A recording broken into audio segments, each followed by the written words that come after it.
할렐루야. 하나님의 은혜가 우리 모든 성도님들에게 함께 하시기를 주님의 이름으로 간절히 축복합니다. 오늘 사도행전 말씀을 통해서 우리 8장을 통해서 함께 말씀의 은혜를 나누기를 원합니다. 여러분, 요새 기독교를 배척하는 반기독교 운동이 매우 활발합니다. 이를 일컬어서 안티 기독교라고 하죠. 안티 기독교란 기독교인들을 매우 싫어하고 또 혐오하고 공격하는 사람들이 많이 있습니다. 자, 이분들이 얼마나 기독교를 싫어하는가 인터넷 사이트를 보면요, 그 안에 증오가 가득한데요. 자, 이분들이 주로 어떠한 일을 하는가?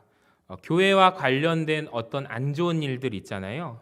어느 한 지역 교회에서 일어난 교회 문제가 있는 것들이 있으면 이것들을 가지고 와서 기사를 쓰고 회원들끼리 나눕니다.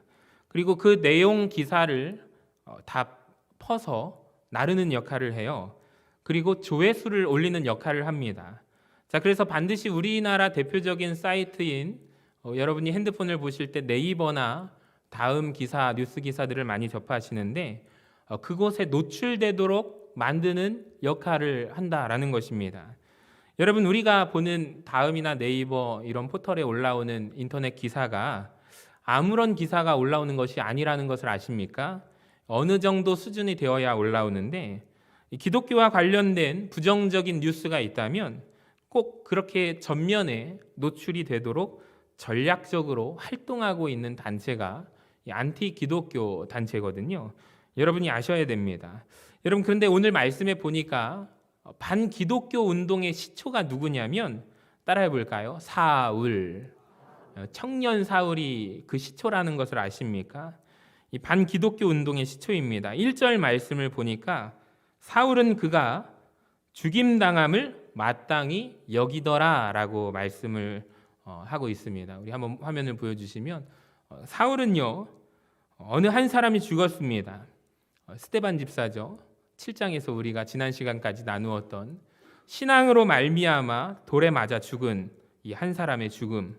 이 보통 사람들이라면 그래도 이 죽음에 대해서 그래도 사람이 죽었지 않느냐, 그런데 마땅히 여기지는 않습니다. 근데 사울은 어떤 생각을 하냐면요, 참 잘 죽었어, 죽어 마땅해 라고 여겼다라는 것입니다.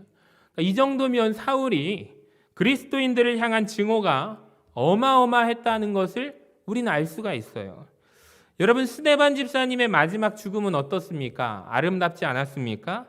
하나님 앞에 기도를 합니다. 주님, 저들의 죄를 알지 못하니 저들의 죄를 저들에게 돌리지 마시고 용서해 달라라는 아름다운 믿음의 고백을 하게 됩니다.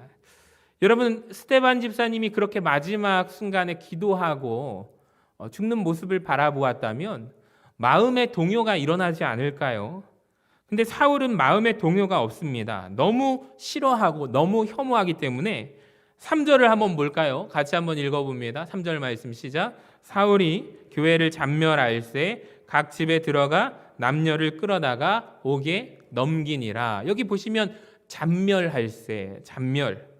여러분, 기독교인들의 씨를 말리려고 합니다. 집집마다 돌아다니면서 교인들을 발견하게 되면 끌어다가 감옥에다가 넘깁니다.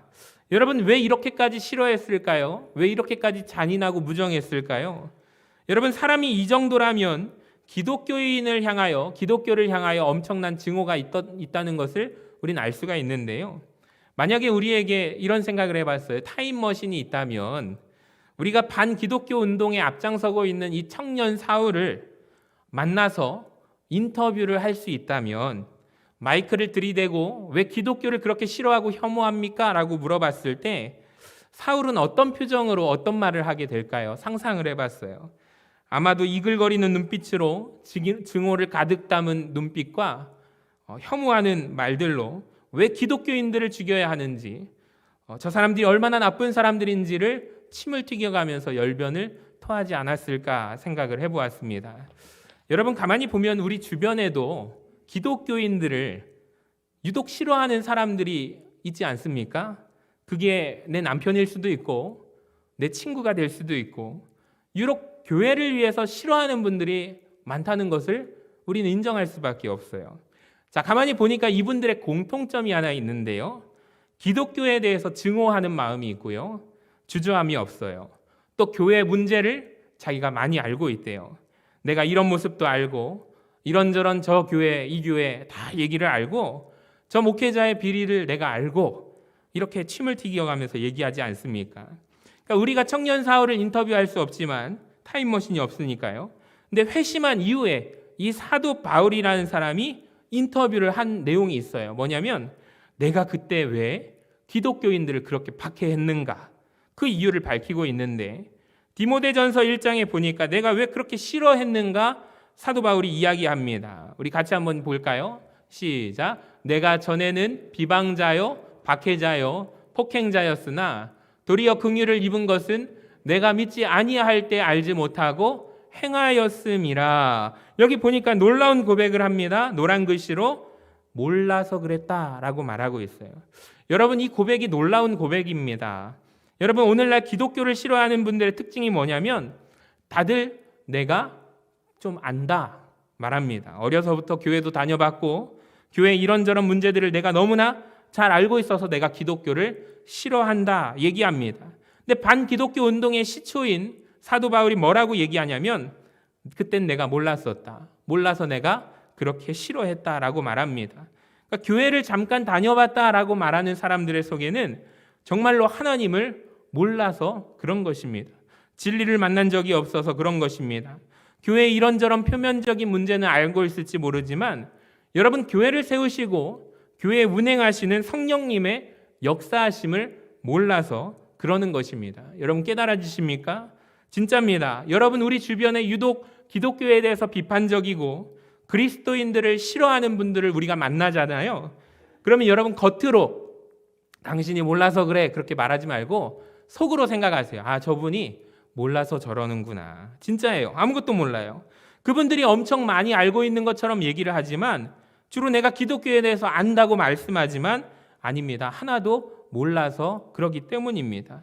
그분들은 하나님을 모릅니다. 교회 안에 역사하시는 성령님의 역사하심을 모릅니다. 그러니까 몰라서 그런 행동을 하는 거예요. 감사하게도 하나님께서 사도 바울을 바꾸고 나셨더니 사도 바울이 고백하기를 내가 정말 아무것도 몰라서 그랬구나. 여러분, 오늘날에도 하나님은 이러한 역사를 계속 행하시는데요. 최근에 한 사람이 회심을 해서 열심히 기독교인을 대표해가지고 유튜브라든지 앞장서는 분이 계십니다. 한 분을 소개하는데 이정훈 교수님 혹시 아십니까? 울산대 이분이 교수님인데 법학과 법대 교수님이시거든요. 이분이 반기독교 운동의 핵심에 있었던 분입니다. 특별히 종교자유정책연대라는 시민연대를 만들었어요. 종자연.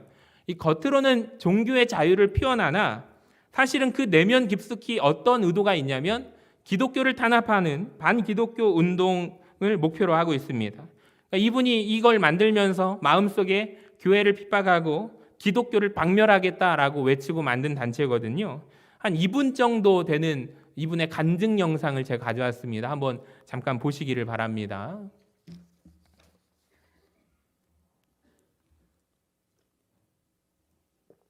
께서도 잠깐 설명을 해주셨지만 제가 했던 일이 종교자유정책연구원을 만든 거였는데 거기서 또 많은 것들을 기획했었죠. 그래서 교회를 어떻게 하면 한국에서 사라지게 할 것인가가 이제 그 목표였는데요. 회심하기 전부터 독학으로 우리 신학 공부를 되게 열심히 했어요. 왜 그렇게 열심히 공부했냐면 교회를 알아야 공격을 할 거 아닙니까?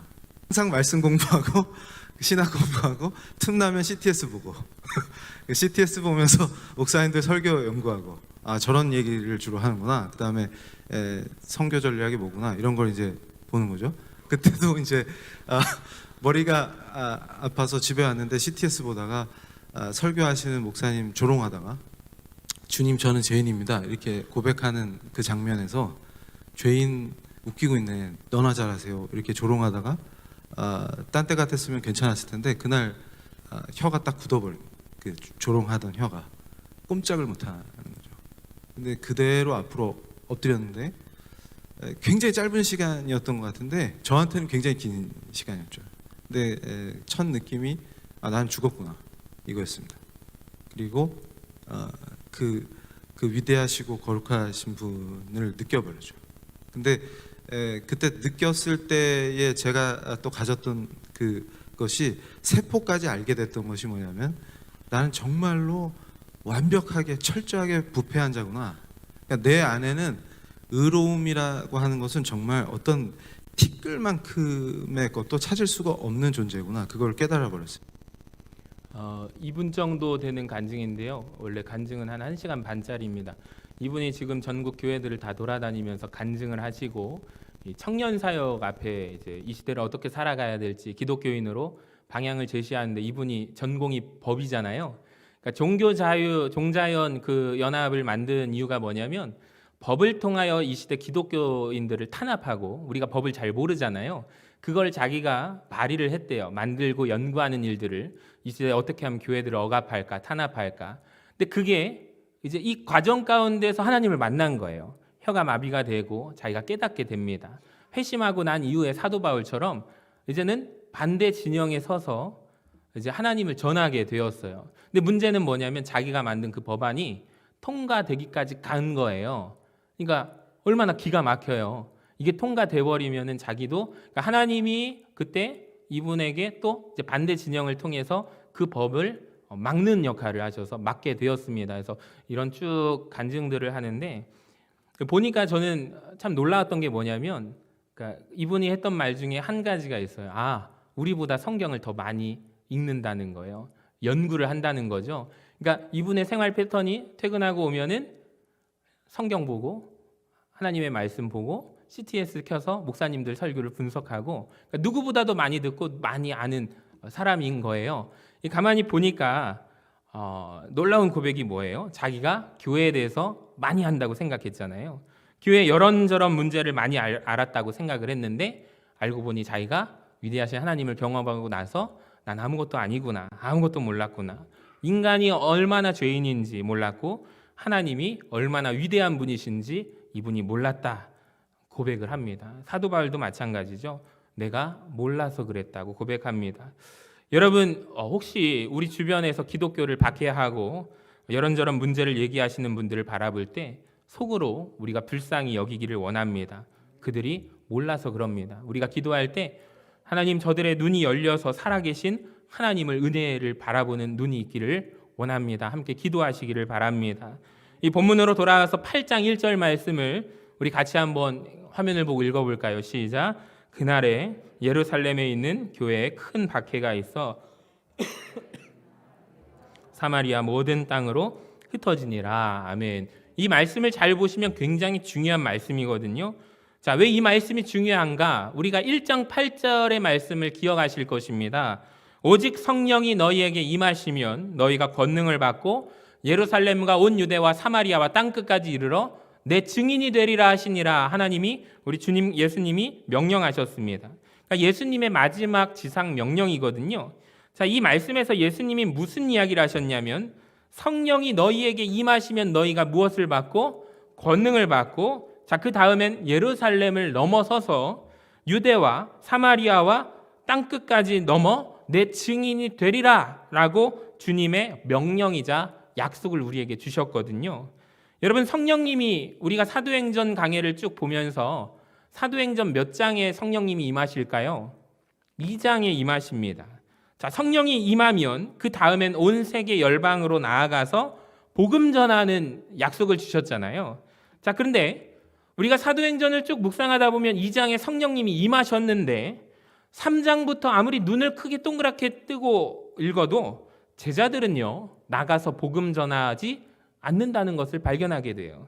우리가 지금 7장을 읽고 8장을 말씀을 보는데 제자들은 어디에 있냐면, 따라해 볼까요? 예루살렘.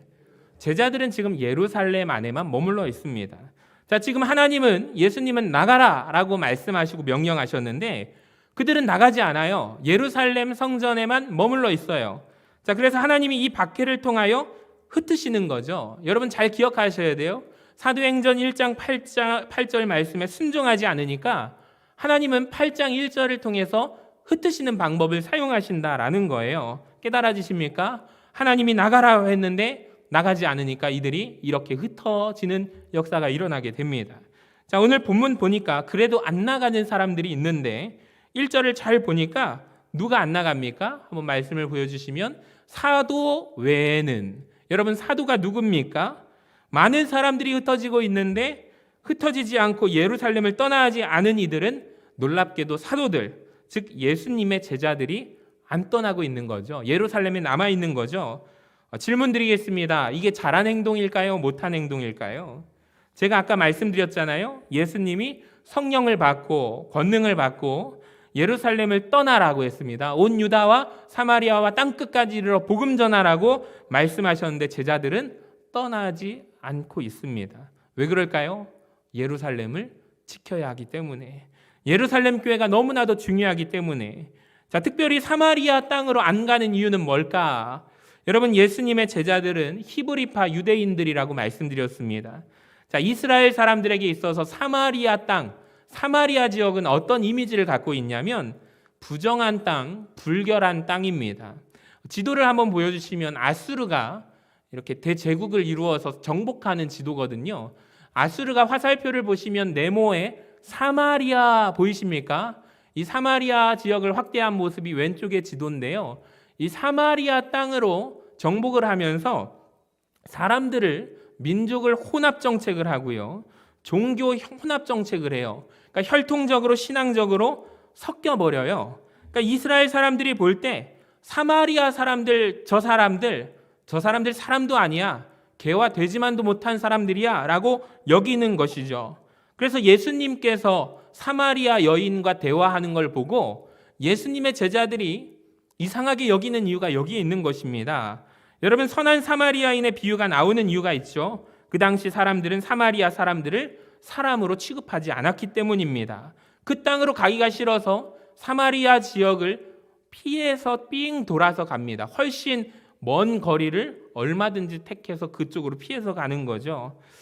여러분, 사람들은 다 흩어지는데 사도들은 그런저런 이유로 예루살렘에 머물러 있습니다. 이 사람들이 올바른 선택을 한 것이 아니라는 결정적인 증거가 4절에 나오는데요.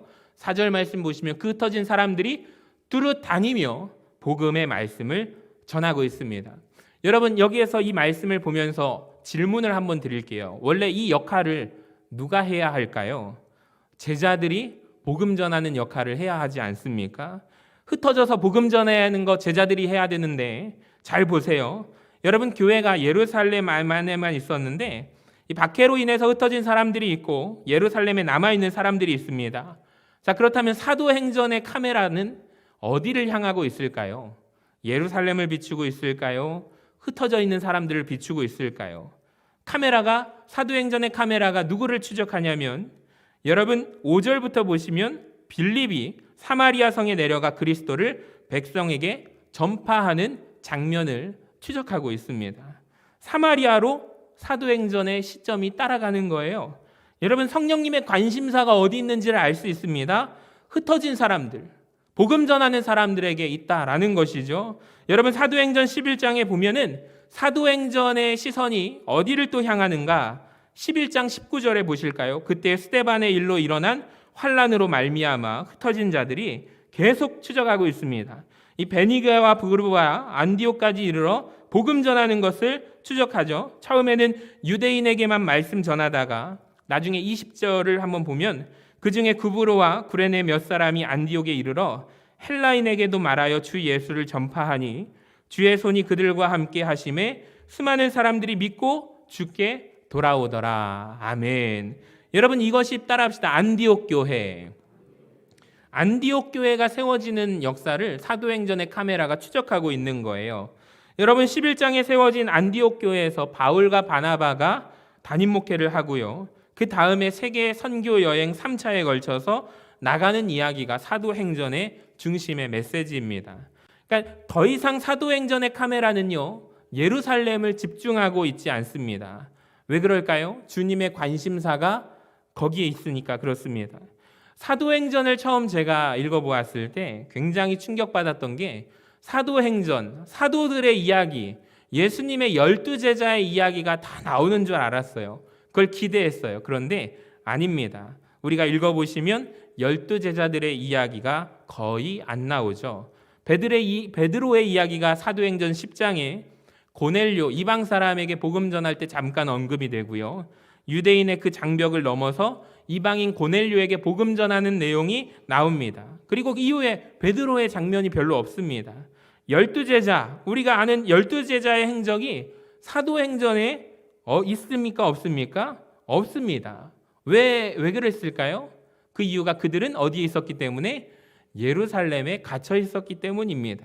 그러니까 주님의 관심사는 온 땅에 복음이 전파되는 것인데 그 관심사를 모른 채 자기들은 안주하려고 하니까 없는 거예요. 자, 대신에 사도행전 9장에 보시면 회심한 이 사울, 청년 사울, 사도 바울이 이방인의 사도로 부름받은 사도 바울이 사도행전의 주인공이 되는 거예요. 여러분 깨달으십니까? 오늘 본문도 잘 보시기를 바랍니다. 사도행전의 카메라가 누구를 주목하는가? 빌립을 주목하고 있습니다. 그러니까 오늘 사도행전 8장의 주인공은 누구냐면 빌립이 주인공이에요.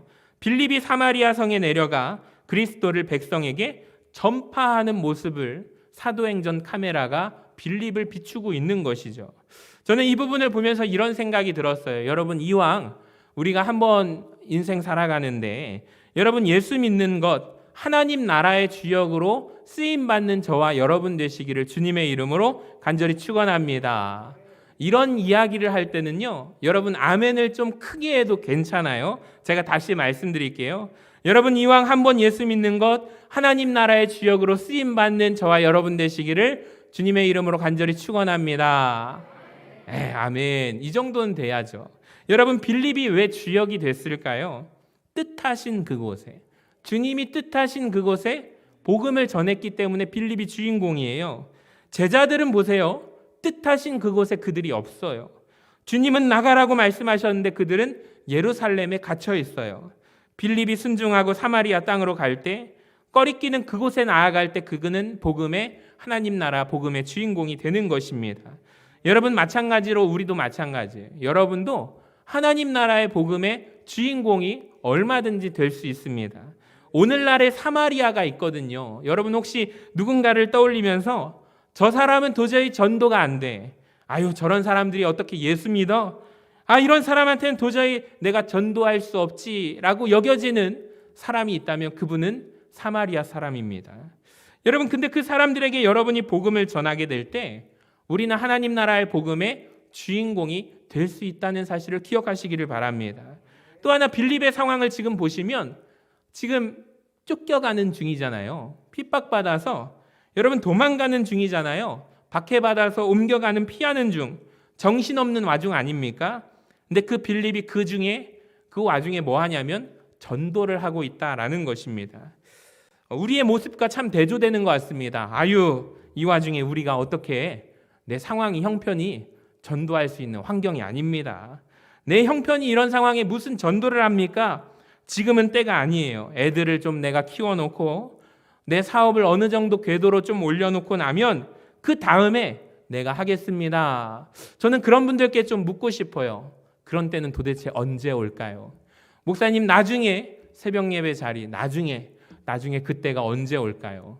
여러분 지금이 그때인 줄로 믿으시기를 바랍니다. 빌립을 보세요. 전도할 상황이 아니에요. 핑계거리 좋죠. 핍박받아서 도망가는데 그 와중에 그는 복음 전해요. 때를 얻든지 못 얻든지 복음 전해요. 여러분 이 은혜가 여러분에게 있기를 원합니다. 그러니까 빌립은 그리스도를 전해요. 5절을 보니까 그리스도를 백성에게 전파하니, 여러분 여기 보세요. 그리스도를 백성에게 전파합니다. 제가 언젠가 말씀드렸죠. 우리는 전도 체질이다 아니다. 따라합시다. 우리는 전도 체질이다. 목소리가 작아요. 다시 한번. 나는 전도 체질이다. 언젠가 여기에 대해서 하니까 주무시던 분들이 목사님 무슨 소리야? 난 전도 체질 아닌데 하면서 저를 막 뚫어지게 보시는데, 우리가 전도를 되게 못할 것이라고 생각하잖아요. 착각입니다. 우리는 항상 드라마 전도 기가 막히게 잘해요. 어른들만 잘하는가? 아니에요. 요즘 청년들은요 넷플릭스 보느라 시간 해서 봤어? 그 드라마 봤어? 못 봤어? 꼭 봐. 거기 배우 내 스타일이야 막 하면서 막 전도 기가 막히게 잘하거든요. 또 여자들 이 화장품 발라봤어? 못 발라봤어? 꼭 발라봐. 이거 정말 기가 막힌 화장품이야. 잡티가 사라져 막 하면서 얼굴이 10년은 젊어져 하면서 기가 막히게 화장품 전도 하시더라고요. 근데 여러분, 우리는 전도를 기가 막히게 하는데 정작 예수 전도는 못해요. 빌립은 그리스도를 전해요. 나는 어떻게 전하고 있습니까? 그러니까 빌립이요, 사마리아 사람들에게 전도하는 모습 속에 그 모습 태도를 우리가 알 수가 있는데요. 사마리아 땅이 개되지도 못한 그런 지역이잖아요. 민족 홍합 정책, 민족이 말살된 이스라엘 사람들에게 그 땅은 피하고 싶은 땅인데 과거사를 언급하지 않아요. 우리가 정통이라고 언급하지 않아요. 니네 사마리아는 내가 생각할 때 좀 그래, 그렇게 무시하고 그러지 않아요. 그냥 누구를 전해요? 예수 그리스도를 전하고 있어요. 여러분, 어떻게 전도해야 할까요? 예수를 전해야 전도인 줄로 믿으시기를 바랍니다. 그러니까 우리의 간증 속에, 여러분, 내가 받은 은혜, 내가 받은 축복, 내가 경험한 간증 속에 얼마든지 전할 수 있거든요. 근데 그게 전도 아닙니다. 누구를 전해야 전도입니까? 예수 그리스도를 전해야 전도라는 거예요. 예수님만을 전해야 전도입니다. 유대인은 표적을 구하고 헬라인은 지혜를 찾지만 여러분, 우리는, 저와 여러분은 십자가에 못 박힌 예수를 전해야 하는 사람인들 줄로 믿습니다. 바라기는 부디 여러분의 자녀들에게 예수님을 전해주시기를 주님의 이름으로 축원합니다. 전도했더니 결과적으로 6절에 보니까 어떤 일이 일어났느냐? 무리가 빌립의 말도 듣고 행하는 표적도 보고 한 마음으로 그가 하는 말을 따르더라.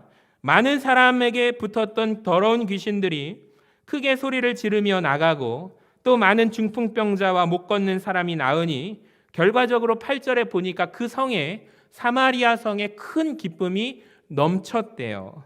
여러분, 그 성에 큰 기쁨이 넘쳤대요. 저는 이 말씀을 보면서 너무 좋더라고요. 왜냐하면 사마리아라는 도시가 방금 전에 제가 설명한 것 그 분위기로 생각해 보면 암울하고 어두운 도시입니다. 근데 말씀을 다시 한번 보여주시면 노란 글씨를 보세요. 그 성에 더러운 귀신 들린 사람들이 많았네요. 여러분, 그렇죠? 중풍병자도 많았네요. 못 걷는 사람도 많았어요. 여러분, 그 성 분위기가 기쁨이 넘치는 분위기는 아니었을 거예요. 또 아까 전에도 말씀드렸듯이 사마리아 도시가 사람들에게 핍박받고 무시받는, 억압당하는 그런 도시였습니다. 기쁨이 있을 수가 없는 도시죠. 그런데 오늘 놀랍게도 복음이 전해지는 그곳에, 예수 그리스도가 전해지는 그곳에, 사마리아 그 땅에 기쁨이 넘쳤다라는 것에 제가 주의하게 됐습니다. 여러분, 특별히 오늘 본문을 보시면 미묘하게 어떤 생각이 드냐면 두 곳을 비교하고 있구나라는 것을 볼 수가 있습니다. 아까 전에 말씀드린 예루살렘 성과 사마리아 성을 비교하고 있어요. 2절을 한번 보시기를 바랍니다. 2절을 보시면 예루살렘 성 분위기가 나오는데 같이 읽어봅니다. 시작. 경건한 사람들이 스데반을 장사하고 위하여 크게 울더라. 지금 예루살렘 성에는요, 사마리아 성에 있는 큰 기쁨이 있는 동안 예루살렘 성은 슬픔이 가득합니다. 애통함이 있습니다. 굉장한 대조입니다. 지금 예루살렘 성에는 슬픔이 있고 우울했던 사마리아 성에는 기쁨이 넘칩니다. 여러분, 원래 예루살렘 성은요, 성경 곳곳마다 기쁨의 성으로 표현하는 거 아십니까? 성경 곳곳을 제가 찾아보지는 않겠지만 많은 본문에서 예루살렘 성의 그 성에 큰 기쁨이 넘치니라라는 표현이 나와요. 여러분, 예루살렘 성, 솔로몬 성전 때 완공이 됐을 때 그 성에 기쁨이 넘쳤다라고 되어 있고요. 다윗이 하나님의 언약궤를 메고 돌아올 때 그 성에 온 기쁨이 넘쳤다고 되어 있습니다. 그러니까 예루살렘 성은 원래 기쁨이 넘치는 예루살렘 성입니다. 근데 지금 예루살렘 성은 슬픔과 애통이 가득하고요. 반면 원래 어둡고 슬펐던 이 사마리아 성에 그늘이 있던 곳에 큰 기쁨이 넘쳤다라는 거예요. 이 말은 다시 말씀드리면 흩어지기를 거부했던 지역에는 슬픔이 있고 흩어져서 복음이 전해진 지역에는 큰 기쁨이 있다라는 것이죠. 여러분, 이 말씀을 우리에게 적용해 보면 저와 여러분의 인생 가운데 예수님이 들어오게 되시면 내 삶 속에 기쁨이 넘치게 될 줄로 믿습니다.